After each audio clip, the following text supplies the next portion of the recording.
Hey guys, thanks for coming back again.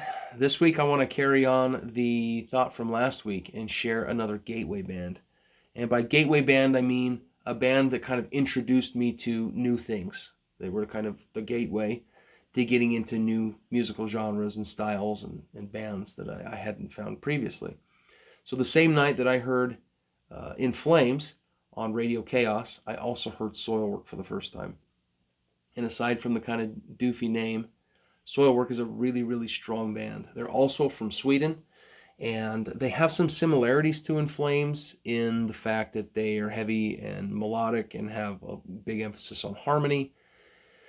But the time that I found them, again, this is like 2002, their album Natural Born Chaos had come out, and there's a pretty heavy dose of keyboards and synth on that record. And I'm a sucker for synth. I love the way a keyboard adds to heavy music. The atmosphere and all that it can do to music is really, really cool. I wish I could utilize that a little bit more in my own amateur music, but it's kind of tough to not make it sound like a $20 Casio. But anyway, so they have a lot of emphasis on keyboards. They're a little bit more of a progressive band, and I think I can attribute that to the main guitar player at the time. His name was Peter Wickers. He really had kind of a jazzy style in the way he would write riffs. I also really loved his lead lines. They were not typical from what I would be accustomed to. It wasn't shred guitar. It wasn't, or didn't seem like shred guitar, or slow, soulful, Eric Clapton or Slash playing. It was a bit odd sometimes. The leads, there wouldn't be something you'd think, but it always added to the music. It's hard to explain. It's something you just need to listen to. And then again, his rhythm playing would be bouncy, jazzy. He'd come up with some pretty cool guitar lines that weren't just kind of, downstroke palm mutes on the bottom strings.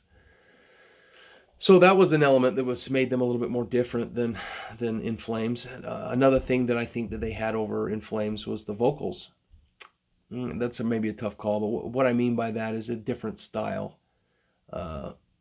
Bjorn, Speed Strid is a guy's name. Speed is what he goes by. He's an incredible Beauty and the Beast style vocalist. What I mean by that is he's really good at harsh vocals and really good at clean vocals. He's one of the best clean metal vocalists, honestly. He has written some incredible choruses, and he's just a fantastic singer. So he adds an element to that band that's not typical from your normal thrash or death metal, in that he's an incredible singer and just writes beautiful choruses. So that's, one of the things about Soilwork that really grabbed me, or a few of the things about Soilwork that really grabbed me when I first heard them. So shortly after I'd heard them, it wasn't as quick as grabbing the In Flames discs, but I found Natural Born Chaos. I think it was at Media Play. I can't quite remember, but I think it was at Media Play. I bought that album and I just loved it. I think the song that I heard on Radio Chaos was Follow the Hollow. I'm pretty sure it was that one. And that's the song I'm going to play today. That's the opening track from Natural Born Chaos. That album was produced by Devin Townsend, who's one of my favorite musicians ever. And, he only made it better. But it's a really, really good song, really, really good album. Check out Soilwork. I think that they have a stronger catalog overall than In Flames does. Maybe that's blasphemy, but I followed them a lot more closely in later years than I did In Flames. I just think that their music has been more consistent, and every album seems to have a song that really reminds me of why I like that band. Even though they have strayed a little bit, it's not as bad as In Flames. But normally they tune, at least the album Natural Born Chaos is tuned to B standard tuning, which is really low like last week's. But I'm actually not going to detune this time. I'll play it in standard E. So it'll sound a little bit different from the record. But with how bouncy and jazzy it is, it doesn't sound quite so sloppy, even though it's kind of technical and hard to play. But this is Fall Home.